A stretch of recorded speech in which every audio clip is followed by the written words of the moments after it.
Welcome to the Morning Update. I'm Erin Ramsey. 2 Melbourne police officers remain in hospital where they're being treated for Covid-19.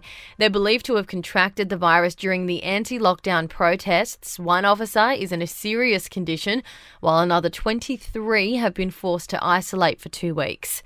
Queensland is about to trial home quarantine for people returning home from interstate hotspots. Up to 1,000 residents will be able to take part in the scheme from Monday, but they'll be required to be double vaccinated to participate in the trial. Experts are warning it will be tough to launch a legal challenge against mandatory COVID vaccinations. Teachers, construction workers and healthcare staff are among those who have to be vaccinated.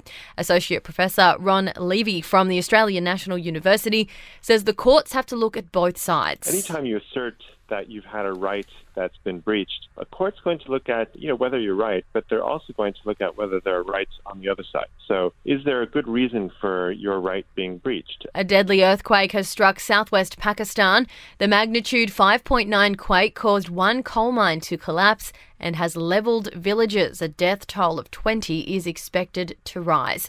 And Prince Andrew's lawyers say a 2009 court document will end claims of sexual assault against him. He's facing civil charges from Virginia Giuffre in the US.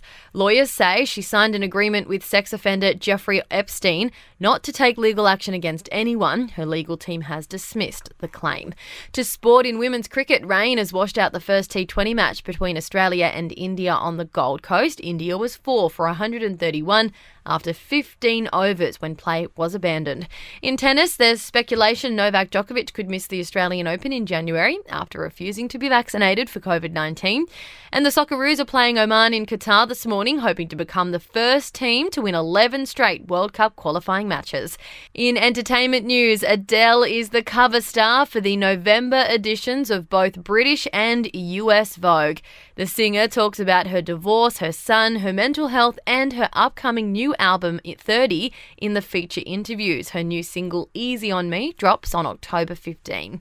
Something to look forward to for fans of WandaVision. Disney Plus and Marvel are working on a spin-off series starring Catherine Hahn, reprising her role as Agatha Harkness.